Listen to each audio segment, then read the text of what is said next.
পরিকল্পনা চলছে আমার হিন্দু ভাইয়েরাও শোনেন। আজকে কেন্দ্রে বিজেপি সরকার 2014 থেকে আসার পর বলুন আমার হিন্দু ভাইদের জন্য কটা চাকরির ব্যবস্থা করেছে। আজকে রেলকে বিক্রি করে দিল। রেলে হকারি করে কারা? 100-র মধ্যে 95টা হিন্দু ভাইরা। আজকে এলআইসি কে বিক্রি করে দিল। এলআইসি চাকরি করে কারা? 100-র মধ্যে 100টাই হিন্দু ভাইরা। কেন? এলআইসি সুদ আমাদের জন্য হারাম, মুসলমান করে না। আজকে এয়ারপোর্ট বিক্রি হয়ে গেল। দেশটাকে অর্ধেকের বেশি বিক্রি করে দিয়েছে। কিন্তু এতদিন ধরে পাকিস্তান পাকিস্তান পাকিস্তান দেখি আমার সরল প্রাণ ভারতীয় হিন্দুদের ভোটকে লুটেছে। পাকিস্তান আর খাচ্ছে না, তাই নতুন করে এখন বাংলাদেশ বাংলাদেশ বাংলাদেশ, এটা একটা সাজানো নাটক চলছে। আমি হিন্দু ভাইদেরকে শ্রদ্ধার সাথে বলছি, তোমরা আমার ভাই, আমিও তোমাদের ভাই।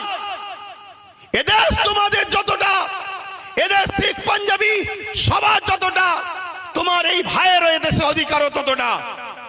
আজকে বলুন আমার হিন্দু ভাইরা, দূরে কাছে যেখানে আছেন, আর আপনারাও শুনুন, ভ্রাতৃত্ব তৈরি করুন, মানববন্ধন তৈরি করুন, উত্তম আখলাক তৈরি করুন, উত্তম আদর্শ তৈরি করুন, ধর্ম হৃদয়ে রাখুন। বাইরে আপনি মানুষ, এই মানুষের পরিচয় নিয়ে চলুন। ধর্ম বাইরে নেবেন না। ধর্ম বাজারে ঘোরার জিনিস নয়, ধর্ম মার্কেটে নিলাম করার জিনিস নয়, ধর্মে হই হই করার জিনিস নয়। ধর্ম তো আস্থার জিনিস, ধর্ম তো ভালোবাসার জিনিস, ধর্ম নিলামে তোলার জিনিস নয়, ধর্ম কম্পিটিশনের জিনিস নয়। ধর্ম বাঁচাবার জন্য তরোয়াল অস্ত্র লাগে না। ধর্ম বাঁচাবার জন্য তোমার একটা ভালো মন, ভালো হৃদয় দরকার, যে হৃদয়ে তোমার ধর্মটা বাঁচবে। আজকে বড় দুঃখের সাথে বলতে হয়, ইউক্রেন আর রাশিয়ার যখন লড়াই হচ্ছিল, আমাদের সাহেব, বুঝতে পারছেন তো নাকি, আমাদের সাহেব ওই গুহার মধ্যে ক্যামেরাওয়ালাকে নিজে নিজামকে দেখছিলেন, বুঝতে পারছেন না? আমাদের সাহেব ফোন করেছে নাকি ইউক্রেন আর রাশিয়ার যুদ্ধ বন্ধ হয়ে গেছে। সামান্য একটা ছোট্ট দেশ বাংলাদেশ, ও দেশে যদি আমার হিন্দু ভাইদের উপরে জুলুম হয়, তাহলে আপনি কি করছেন? পার্টি করছেন, পিকনিক করছেন, না হালো বিছানার উপরে ঘুমিয়ে আছেন? কেন আপনি বন্ধ করতে পারছেন না? আপনি যদি ইউক্রেন রাশিয়ার যুদ্ধকে বন্ধ করতে পারেন, তাহলে আপনার পাশের দেশ কেন বন্ধ করতে পারছেন না? আমি আর একটা তথ্য বলে যাচ্ছি, আপনাদের ঘরেও বলছি এবং আমার হিন্দু ভাইদের ঘরেও বলছি। কেন এটা বলতে চাইছি? কেন দেশটাকে বাঁচাতে হবে, দেশটা বাঁচাতে হবে। দেশটা হলো একটা বট গাছ বা একটা যে কোনো গাছ। এই গাছটা বেঁচে থাকবে ততক্ষণ যতক্ষণ এর শিকড় গুলো সুরক্ষিত থাকবে, ঠিক না বেঠিক? এর শিকড় গুলো, এর একটা শিকড়ের নাম হিন্দু, একটা শিকড়ের নাম মুসলমান, একটা শিকড়ের নাম শিখ, একটা শিকড়ের নাম আদিবাসী, একটা শিকড়ের নাম দলিত, একটা শিকড়ের নাম সাউথ কি বলে সাঁওতাল। বিভিন্ন এক একটা শিকড় সব কটাই গাছের জন্য কিন্তু মজবুত। যদি একটা শিকড় কেটে যায়, মূলত আমার দেশ অর্থাৎ গাছটা দুর্বল হবে, দেশটা দুর্বল হবে। আজকে হিন্দুর দরদ দেখাচ্ছে কেন্দ্র সরকার, বাংলাদেশ নিয়ে বড় মিডিয়া গরম করছে, বাংলাদেশ অশান্তি তৈরি করছে। কিন্তু আমি জানতে চাই, আমাদের পাশে নেপাল 95% হিন্দু, সেই দেশের সঙ্গে ভারতের সম্পর্ক ভালো নেই কেন? কেন্দ্র সরকারকে জবাব দিতে হবে। কথা বলুন, জবাবের দরকার আছে না নাই? তুমি যদি এতই হিন্দু দরদি সরকার হও, এতই যদি হিন্দুদের ভালোবাসো, তাহলে জবাব দাও। যখন ডোনাল্ড ট্রাম্প আহমেদাবাদ স্টেডিয়ামে উদ্বোধন করতে আসছিল, রাস্তার দুদিকে গরিব হিন্দুদের বাড়িগুলোকে যাতে ডোনাল্ড ট্রাম্প দেখে ফেলে, বড় পর্দার আড়াল করে দিয়েছিলে কেন? তারা কি মানুষ নয়? তারা গরিব হয়েছে বলে কি মানুষ নয়? মনে রাখবেন, এসব রাজনীতির রুটি শাখার চক্রান্ত। আজকে 95% নেপালের সঙ্গে ভারতের সম্পর্ক নেই। ভারতের প্রতিবেশী চতুর্দিকের দেশগুলোর খবর নেন, সবার সঙ্গে সম্পর্ক খারাপ ছিল। যদিও বা বাংলাদেশের সঙ্গে সম্পর্ক, এই অপদার্থ সরকার আসার পরে ওই বাংলাদেশের সঙ্গে সম্পর্কটা আমাদের খারাপ হয়ে গেছে। খুব ঠান্ডা মাথায় শুনুন, এই দেশে পৃথিবীর বুকে বড় বড় দেশ সব নেই, আর সব টুকরো টুকরো হয়ে গেছে। বড় বড় দেশ নাই, সব টুকরো টুকরো হয়ে গেছে।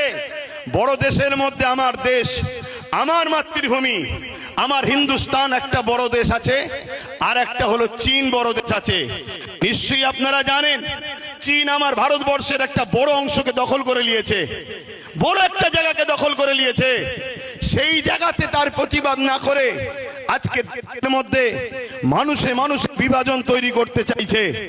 মনে রাখবেন, তাহলে কিছু সমস্যা এই করিস তোরা, আমার বেলাতেই সব সমস্যা হয়। কি হলো, চলে না?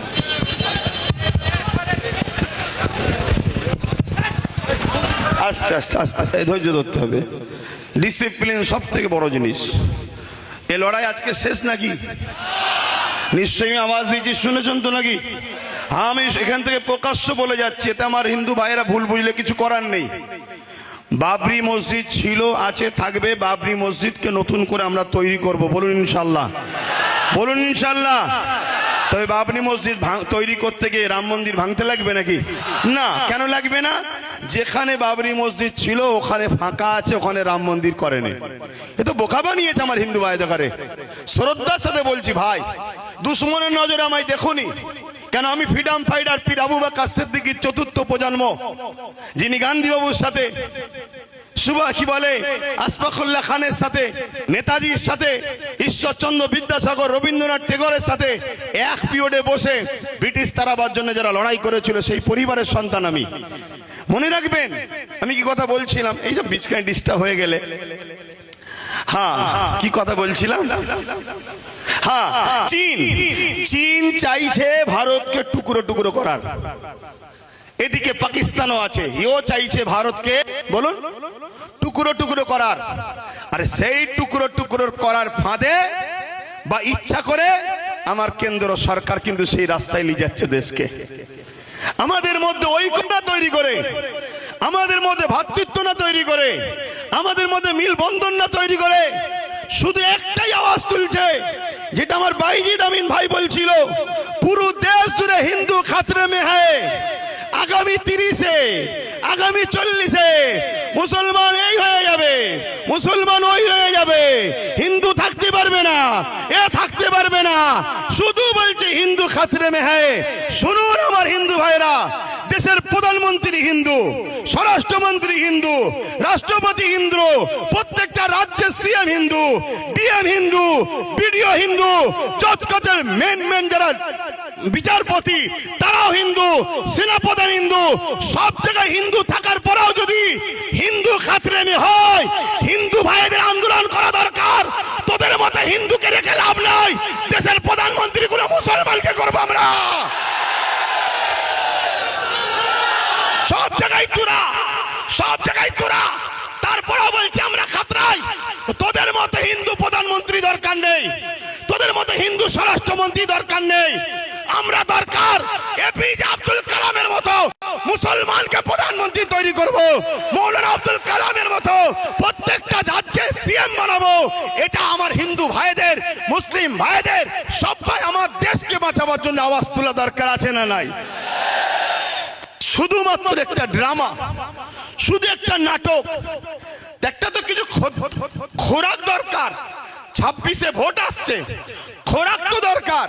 সেই খোরাকের নতুন খোরাক কি না, ওয়াকফকে আমি 2024 ওয়াকফ অ্যাক্ট সংশোধন করব। কি জন্য করবেন না, মুসলমানরা বড় বিপদে আছে, ওদের ওয়াকফে বড় সমস্যা হচ্ছে।